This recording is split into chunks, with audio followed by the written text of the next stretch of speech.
Percy Jackson is dead, and Disney made sure it would stay that way. Welcome to my domain. My name is Balthazar, and I'm here to talk about Percy Jackson and the Olympians. And we finally made it to the end of this series. Woo! Yeah, baby! After months of working on this series, it's finally over. Does anyone care anymore? Probably not. The show's been out for months, but it's okay. Anyways, let's get into another victim claimed by the mouse. Why is this episode called this? I don't know. There's a zebra for like a second in the background, and I guess that's enough? Episode 6 covers the group's stay in Las Vegas. Yeah, let's go. Time to gamble my life savings. Oh, wait. I'm broke. The trio goes to the Lotus Hotel to ask Hermes for a ride to the Underworld's entrance, so that they can charge into Hades' house, take the lightning bolt, and beat up Clarissa because they are 95% sure that she stole the lightning bolt. As soon as they step into the Lotus Hotel, it's immediately explained to us, hey, this place is named after a lotus, which is connected to this story and mythology, and because of that, we have to get out fast. Oh, what's mystery and tension? I don't know, I've never heard of it from this show. All I know is being spoon-fed the entire plot like the silly, stupid child I am. Do you know what's worse? You see this guy? Yeah, this is Hermes. This is the mailman known for stealing your girl. He decides to stall them in a place known for people losing their memories. Like, huh? You're stalling 3 prepubescent children who are just trying to, trying to stop a massive war between all the gods?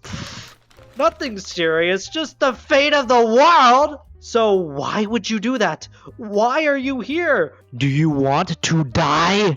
Now that I think of it, seeing Hermes is, pointless. Cause last episode a spirit told Percy, the suicidal child, hey, your dad finally got some milk, but he's in Santa Monica. They could have just shown up and the Nero could have been like, oh yeah, your dad had to dip, to no one's surprise. But here's the way to the underworld with some pearls. Honestly, I don't have much to say about this episode. It's just clamored with exposition, a lack of stakes and tension, making this all feel really bland. I really can't give this anything higher than a 5 out of 10. The trio continues on their journey as they step into the underworld to confront Hades and reclaim possession of the lightning bolt, where the front gate is a waterbed store run by this crusty looking old dude. Man, I wonder who this guy is. Procrustes. Okay. Son of Poseidon and murderer of travelers. The beds are a trap. That's how you do it. How you murder your guests. Okay, thank you for explaining this guy's wiki page. I'm so happy you figured it out instantly. It really takes the wonder and curiosity of it all. I mean, it makes sense. He just somehow knew this was the entrance to the underworld, with no one telling him where the entrance was. I don't know why they have Krusty. He just shows up and gets strangled by a bed. He doesn't have any purpose, and they should have just chosen somewhere else to be the entrance. Also, man, the underworld looks kind of, boring. I mean, sure, this is where all the dead people go, but I'd hate finding out that I'm going to be living in eternal monochrome. In mythology, the underworld is typically separated into Tartarus, the Fields of Mourning, the Asphodel Meadows, and the Elysian Fields, as the underworld is supposed to serve as both heaven and hell. But I feel like we don't really see the uniqueness of this world. The only thing I thought was cool was Tartarus. I vibe with the giant pit and the sand, unlike some other people. Asphodel was okay. It ignores mythology, but this isn't a show based on Greek mythology or anything. In all seriousness, I just feel like the underworld is very visually underdeveloped, which sucks because this place should be awesome. I don't want to say it because I'm trying to treat the books and the shows as 2 separate things, but having the entrance be basically airport security is funny and, more memorable. The book originally just turned hell into airport customs with a massive scary dog. Like, imagine dying, then finding yourself in airport security with a ghoul telling you to go through a metal detector. But nah, I love seeing nothing but gray. Oh boy, I'm glad I can see this at max brightness in the abyss of my room. I mean, it does get better to where I can actually see what's happening when the episode is halfway over. Also, comments, please correct me if I'm wrong. Or not, I'm not your dad. But why is Cerberus hunting them down? Isn't Cerberus supposed to be guarding the gates of the underworld? Why would he chase a bunch of teenagers into here? Sure, they're intruders, but this should be out of his jurisdiction. Anyways, for what we've all been waiting for, the big reveal, Zeus's most powerful weapon has been in Percy's bag the whole time. Well, at least since Denver. A bit sudden, I'd say. I'm not gonna judge. The show's doing its own thing, just the original is a bit cooler. When Percy and Grover show up to throw some hands with Hades, it turns out that he's just really chill. Not vibing with his entrance entirely, but it's better than literal Satan. I'm not sure how I feel about his actual casting, but I don't mind his writing of being a genuine person who isn't evil, cause Hades isn't supposed to be bad. Like, why would he want a war? It just means more work for him. Man just wants to chill, and I respect that. Although the plot thread of his helm being gone is very underdeveloped, but that's another story. Have I been nitpicky?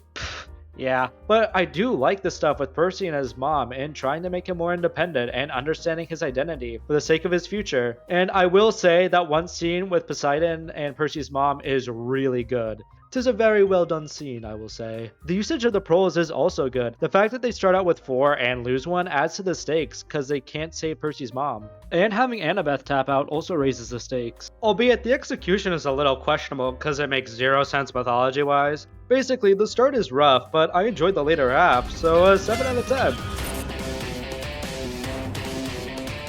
The trio returns to the surface after Percy strikes a deal with Hades to reclaim his helm. He battles Ares to regain the stolen artifact to get his mother back and to safely return the lightning bolt to Zeus. The start of the episode though is something that we should have seen at the start of the show, with Luke teaching Percy how to fight. It gives more time at Camp Half-Blood and shows Percy and Luke's connection and Percy developing his sword skills. You know, just important character and world building stuff. The confrontation between Ares and Percy is really underwhelming. It's not a twist, and it can barely be considered a fight with how short it is. It seems like the directors had no clue how to make a child fight a literal god. And it doesn't help that Ares got reduced to a lapdog. The writers should have hyped up the battle more on Ares being the main villain and showing off his role in the story, creating a more intense and emotional fight. The mistake they made was having Kronos at the forefront. Like, who is ever going to care about Ares if we already know the actual villain? They should have kept Kronos in the shadows and gradually built him up, but nah, let's sabotage our other villains and make them look unthreatening. That'll totally work. One character though that they actually did make threatening is Zeus during his confrontation with Percy and Poseidon. They failed or missed the mark so many times, but hey, at least the king of the gods feels like a bigger threat than every antagonist. But unfortunately, just like Ares, Luke's reveal suffered as well. His twist is really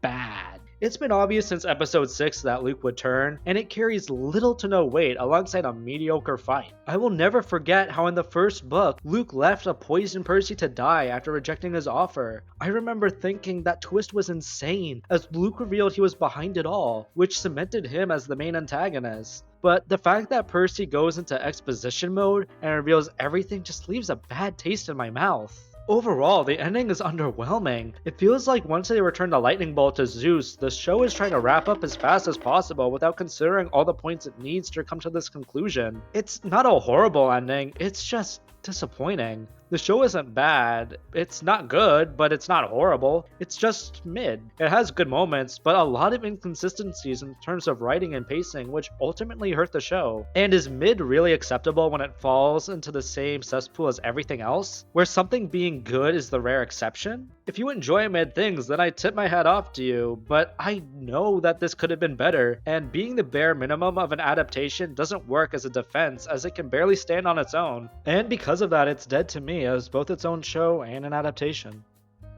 If you made it this far, please like, comment, and subscribe if you enjoy the stuff I'm making. This is Balthazar, signing off.